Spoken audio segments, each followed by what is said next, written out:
Oi, gente, bom dia. Muito bom estarmos aqui nesse dia 28/11, né? Quinta-feira, com essa oportunidade de conversarmos sobre a palavra do Senhor, né? Seja muito bem-vindo aí, que Deus desde já esteja abençoando a vida da sua vida e a vida da sua família. O texto para a nossa reflexão hoje está em Atos capítulo 10, mas eu não vou ler o texto porque ele é muito longo. E é o seguinte, depois você lê Atos capítulo 10. Nesse texto de Atos 10, Deus dá uma revelação para um homem chamado Cornélio. Cornélio era um cidadão romano, ele era um capitão de uma guarda romana, e Deus deu uma visão para ele, revelou para ele que ele deveria ir à casa de um homem chamado Simão Pedro. E ao mesmo tempo, Deus também deu uma revelação para o Simão Pedro, lá na casa dele. Simão Pedro sobe no terraço, vê um lençol cheio de animais que os judeus geralmente não comiam. E a palavra que diz ao coração, a palavra que chega ao coração de Simão Pedro é: mata e come. E aí Pedro fala assim: mas eu não posso comer coisas imundas, animais imundos para os judeus, não dá para comer isso, Senhor. Como é que você me pede para fazer isso? E aí Deus mostra de novo o lençol para ele e fala assim: ô Simão, não chame de imundo aquilo que eu purifiquei.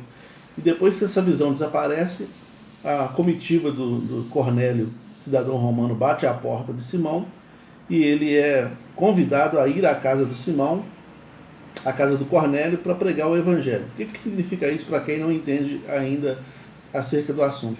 Os judeus acreditavam que deveriam pregar o evangelho de Jesus Cristo, falar sobre Jesus, somente para judeus, não para estrangeiros. E de repente, um estrangeiro tem uma revelação da parte do Espírito Santo e envia uma comitiva na casa de Simão para que vá até a casa dele para pregar o evangelho para ele. Simão Pedro, se não tivesse sido preparado pelo Espírito Santo, não iria. Mas como ele viu aquele lençol e ele entendeu que essa visão dos animais impuros que ele via no lençol dizia respeito a um povo que ele achava que era impuro, que eram os judeus, que eram os não-judeus, então ele obedece à voz do Espírito Santo, vai com a comitiva do Cornélio até a casa dele e prega o evangelho para o Cornélio. Cornélio se converte juntamente com toda a sua família. Essa é o que acontece aqui no Atos capítulo 10. O que eu quero pensar com você nesta manhã acerca desse assunto? Bate à nossa porta aquelas pessoas que Deus mandou bater. Entende? Muitas vezes bate à nossa porta situações recorrentes que vão demonstrando aquilo que Deus quer que a gente faça. Mesmo que no primeiro momento a gente não entenda que tem que ser feito por nós, né? Simão achou, se isso tem que ser feito, não vai ser feito pela minha mão. Porque Simão Pedro era um judeu de carteirinha, era um judeu rígido, ele era zeloso pela lei judaica, né? E ele se converte ao cristianismo e ele de repente traz essa carga judaica toda para dentro do cristianismo, de tal maneira que em determinado momento o apóstolo Paulo tem que falar com ele: ô Pedro, o cristianismo é diferente do judaísmo, porque ele não conseguia fazer essa distinção na cabeça dele. Então, porque ele não fazia essa distinção, ele achava que o evangelho não podia ser pregado por uma pessoa estrangeira, mas aí o Espírito Santo leva ele a essa situação. Então, olhe bem, bateu na porta dele aquela necessidade. Bateu na porta dele porque o Espírito Santo levou. O texto é muito claro em dizer que Cornélio teve uma revelação e que Pedro também teve uma revelação. Existem pessoas que Deus vai mandar bater na sua porta, e existem momentos que Deus vai mandar você bater a porta de alguém. Vai bater na sua porta porque você vai ter o recurso para ajudar essa pessoa. E você vai bater na porta dessa pessoa porque essa pessoa tem um recurso para te ajudar, né? De alguma maneira, né? E é interessante a gente pensar também que aquilo que bate na nossa porta de forma recorrente pode ser a nossa vocação. Pode ser aquilo que Deus está nos chamando para fazer. Às vezes a gente fica pensando assim: Senhor, qual é a sua vontade para a minha vida? Dá uma analisada, dá uma parada, olha para a sua vida, vê as recorrências da sua vida, vê com as coisas que constantemente você tropeça nelas, entre aspas, e você talvez vai perceber que nesses tropeços, nessas situações, tropeços no bom sentido, tá? Não estou falando de pecado não. Nessas coisas que você constantemente encontra na sua história, está ali a sua vocação, a sua chamada, aquilo que Deus quer que você faça. É aquilo que o Espírito Santo está fazendo bater na sua porta, né?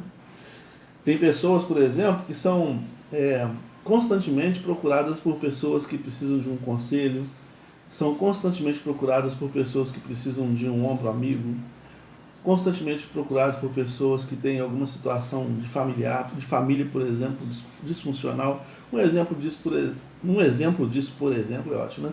Mas um exemplo disso é o Cláudio Duarte, o pastor Cláudio Duarte. Ele disse que nasceu numa família disfuncional, e porque a família era bem disfuncional, ele passou para outras 6 famílias, então ele foi sendo doado de família em família. As pessoas ficavam com ele um tempo e passavam para outra família. Ficavam com ele um tempo e passavam para outra família. Tudo dentro do parentesco dele. Então, todas as famílias nas quais ele passou, essas 7 famílias, eram disfuncionais. Porque, segundo ele, o pai dele não tinha muito juízo. E, enfim, aí acabava trazendo esses transtornos todos aí. Então, ele passou por 7 famílias. Hoje ele faz o quê? Atende famílias. Então ele veio de uma situação disfuncional para aprender as famílias a serem funcionais. Então hoje ele ensina as famílias a serem funcionais, porque ele veio de uma situação disfuncional. O que bate constantemente à sua porta?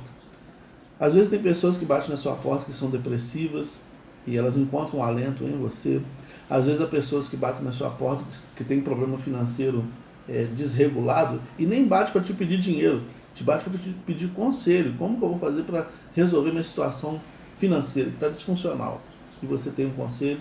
Às vezes bate na sua porta pessoas que estão com problemas com os filhos e você tem uma palavra. Às vezes bate na sua porta pessoas que têm problema conjugal e você tem uma palavra. Então o que bate constantemente na sua porta? Pessoas com tendência suicida bate sempre na sua porta. O que bate sempre na sua porta? Esse bater constante na sua porta pode ser uma chamada que Deus está fazendo a você. E não se sinta incapaz de ajudar, porque está batendo na sua porta.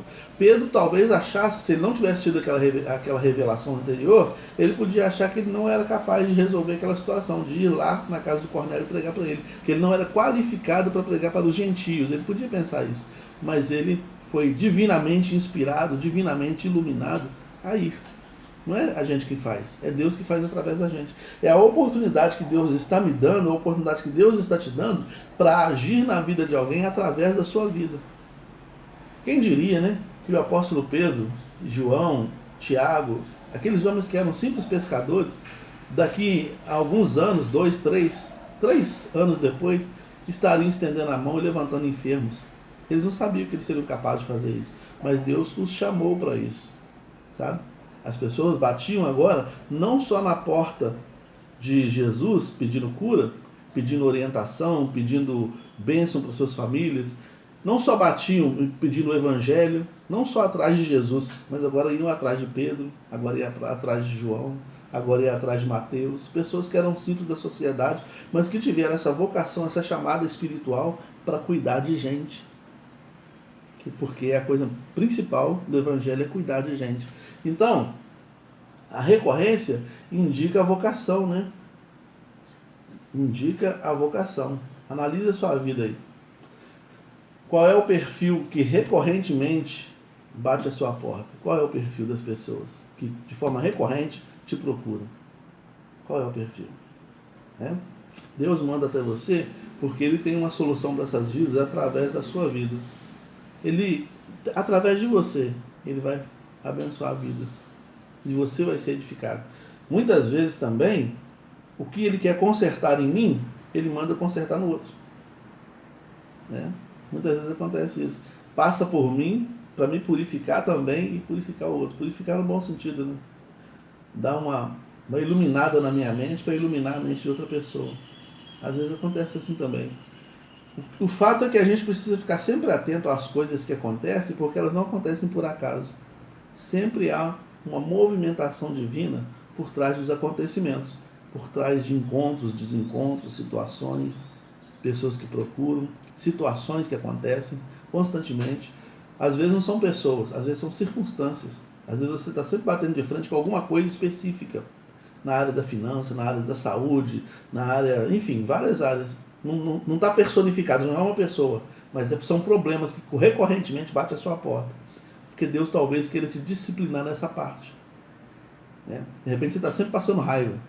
Talvez Deus queira fazer nascer no seu coração um pouco de paciência, um pouco de tolerância. Talvez você está sempre ficando com muita ansiedade. Talvez Deus queira fazer nascer no seu coração um pouco de calmaria. E ele permite que algumas situações aconteçam, te leve ao extremo daquela situação, para que depois te corrija, né? Então a gente não pode passar pela vida sem olhar para dentro, né? A filosofia fala isso, conheça-te a ti mesmo. Então a gente tem que olhar para dentro, analisar as ocorrências, os acontecimentos, ver a nossa vida como está, analisar como eu sou, quem eu sou, por quais caminhos Deus tem me levado a passar, com quais pessoas e quais circunstâncias Deus tem me levado a encontrar. Porque a nossa vida são instrumentos, né? As nossas vidas são instrumentos. E a gente tem que saber que tipo de som eu estou emitindo. Será que eu emito o som de uma guitarra, o som de uma bateria, o som de um clarinete? Que tipo de som eu sou chamado a emitir? Isso faz toda a diferença no propósito de vida que eu tenho, no propósito de vida que você tem. Para que a gente não fique andando a esmo, né? Mas um propósito. Então, todas as vezes que aquela circunstância bater na minha porta, eu já vou começar a me sentir mais seguro para lidar com ela. Porque eu sei que Deus já me usou um dia e está me chamando para usar de novo. E isso vai me aprimorando cada vez mais naquela vocação, naquela chamada.